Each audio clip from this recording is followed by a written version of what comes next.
ರಾಜ್ಯದಲ್ಲಿ ಹೊಸ ಸಂಚಲನ ಸೃಷ್ಟಿ ಮಾಡಿರತಕ್ಕಂತ ಒಂದು ವಿವಾದ ಇದು. ಟೀಕೆ ಮಾಡೋರು ಮಾಡ್ಲಿ, ವಿರೋಧ ಮಾಡೋರು ಮಾಡ್ಲಿ, ಸಿನಿಮಾದವರಿಗೆ ಏನ್ ಸಹಾಯ ಮಾಡಿದ್ದೀನಿ ಅನ್ನೋದು ನನಗೆ ಗೊತ್ತು. ವಿಧಾನಸೌಧದ ಬಳಿ ಡಿಸಿಎಂ ಡಿಕೆ ಶಿವಕುಮಾರ್ ಈ ಒಂದು ಹೇಳಿಕೆಯನ್ನ ನೀಡಿರತಕ್ಕಂಥದ್ದು. ಟೀಕೆ ಮಾಡೋರು ಮಾಡ್ಲಿ, ವಿರೋಧ ಮಾಡೋರು ಮಾಡ್ಲಿ, ಸಿನಿಮಾದವರಿಗೆ ಏನ್ ಸಹಾಯ ಮಾಡಿದ್ದೀನಿ ಅನ್ನೋದು ನನಗೆ ಗೊತ್ತು. ವಿಧಾನಸೌಧದ ಬಳಿ ಡಿಸಿಎಂ ಡಿಕೆ ಶಿವಕುಮಾರ್ ಈ ಒಂದು ಹೇಳಿಕೆಯನ್ನ ನೀಡಿದ್ದಾರೆ. ಇಂಟರ್ನ್ಯಾಷನಲ್ ಫೆಸ್ಟಿವಲ್ ನಮಗೆ ಮಾಡಿದ್ವಾ? ಅವರ ಚಿತ್ರಗಳನ್ನ ಬೆಳೀಲಿ ಅಂತ ಮಾಡಿದ ಕಾರ್ಯಕ್ರಮ. ಸಿನಿಮಾದ ಪ್ರಚಾರ ಅವರೇ ಮಾಡಲಿಲ್ಲ ಅಂದ್ರೆ ನಾನ್ ಮಾಡಕ್ಕಾಗತ್ತಾ?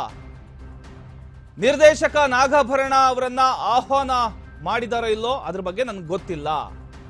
ಸಿನಿಮಾದ ಕಾರ್ಯಕ್ರಮಕ್ಕೆ ಅವರೇ ಬಂದಿಲ್ಲ ಅಂದ್ರೆ ಹೇಗೆ? ನೆಲ ಜಲ ಭಾಷೆ ಬಗ್ಗೆ ನಟ ನಟಿಯರಿಗೆ ಗೌರವ ಇಲ್ವಾ? ವಿಧಾನಸೌಧದ ಬಳಿ ಡಿಸಿಎಂ ಡಿಕೆ ಶಿವಕುಮಾರ್ ಕಿಡಿಕಾರಿರ್ತಕ್ಕಂಥದ್ದು.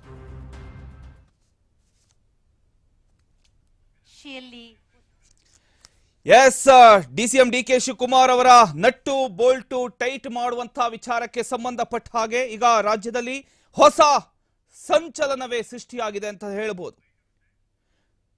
ಟೀಕೆ ಮಾಡೋರು ಮಾಡ್ಲಿ, ವಿರೋಧ ಮಾಡೋರು ಕೂಡ ಮಾಡ್ಲಿ, ಯಾರೇ ಏನೇ ಮಾಡಿದ್ರು ಕೂಡ ಸಿನಿಮಾದವರಿಗೆ ಏನ್ ಸಹಾಯ ಮಾಡಿದೀನಿ ಅನ್ನೋದು ನನಗೆ ಚೆನ್ನಾಗಿ ಗೊತ್ತು. ವಿಧಾನಸೌಧದ ಬಳಿ ಡಿಕೆ ಶಿವಕುಮಾರ್ ಅವರು ಈ ಒಂದು ಹೇಳಿಕೆಯನ್ನ ನೀಡಿದ್ದಾರೆ. ಅದರ ಒಂದು ವಿಚಾರವಾಗಿ ಅವರು ಮಾತನಾಡಿದ್ದಾರೆ. ಏನ್ ಮಾತನಾಡಿದ್ದಾರೆ ನೋಡ್ಕೊಂಡ್ಬರೋಣ.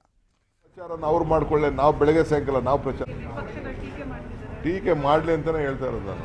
ಯಾಕಂದ್ರೆ ನನಗೆ ಗೊತ್ತಿದೆ, ನಾನು ಅವ್ರಿಗೆಲ್ಲ ಎಷ್ಟು ಸಹಾಯ ಮಾಡಿದ್ದೀನಿ ಅಂತ ನನಗೆ ಗೊತ್ತಿದೆ, ಮಾಡಿಸ್ಕೊಂಡವ್ರಿಗೆ ಗೊತ್ತಿದೆ. ನಾನು ಅವ್ರಿಗೆ ಹೇಳ್ತಾ ಇದ್ದೀನಿ, ಇದು ರಾಜ್ಯದ ಕಾಸು, ನೆಲ ಜಲ ನಿಮ್ಮ ಭಾಷೆ. ಈಗ ಇಂಟರ್ನ್ಯಾಷನಲ್ ಫಿಲ್ಮ್ ಫೆಸ್ಟಿವಲ್ ನಮ್ಗೆ ಮಾಡಿದ್ದೀವ, ಅವರ ಚಿತ್ರ ಬೆಳೀಲಿ ಅಂತ, ಅವ್ರ ಚಿತ್ರ ಬೆಳೀಲಿ ಅಂತ. ಅದಕ್ಕೆ ಅವ್ರು ಬಂದ್ಬಿಟ್ಟು ಅವ್ರ ಪ್ರಚಾರನ ಅವ್ರು ಮಾಡ್ಕೊಳ್ಳೆ, ನಾವು ಬೆಳಗ್ಗೆ ಸಾಯಂಕಾಲ ನಾವು ಪ್ರಚಾರ ಮಾಡೋಕ್ಕಾಗ್ತದ? ಹೇಳಿ ಇಲ್ಲಿ ಪಾಪ ಅವರು ನಾಗಭರಣಂದು ಮಾಡಿಲ್ಲದೆ ಇರ್ಬೋದು.